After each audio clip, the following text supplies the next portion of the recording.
Македонија ќе добие грант од Европската Унија во вредност од 100 милиони евра за 3 крупни инфраструктурни проекти, објави порталот ekonomski.mk.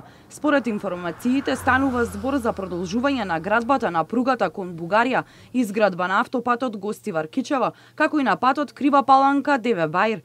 Првите напори за обезбедување на пари ги започна претходната влада пред 2 години.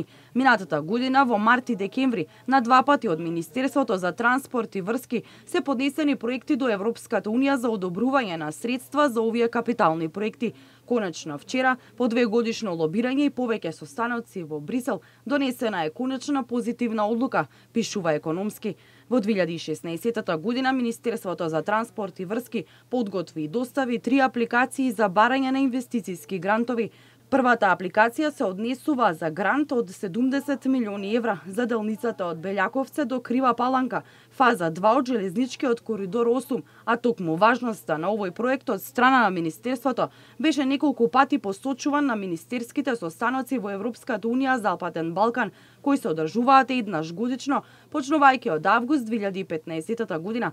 Втората апликација се однесува на инвестициски грант за реконструкција и рехабилитација на патот Крива Паланка, граница со Бугарија, инвестиција вредна 6 милиони евра. И третата доставена апликација е за изградба на првата делница од автопатот Кичево-Гостивар, Букојчани-Кичево во висина од 20 милиони евра. Финансиските средства се обезбедени од страна на Европската Унија, како дел од проектот за подобрување на поврзаноста во регионот. Во наредниот период се очекува формализирање на одлуката за финансирање на трите проекти и практична реализација на истите од новата влада.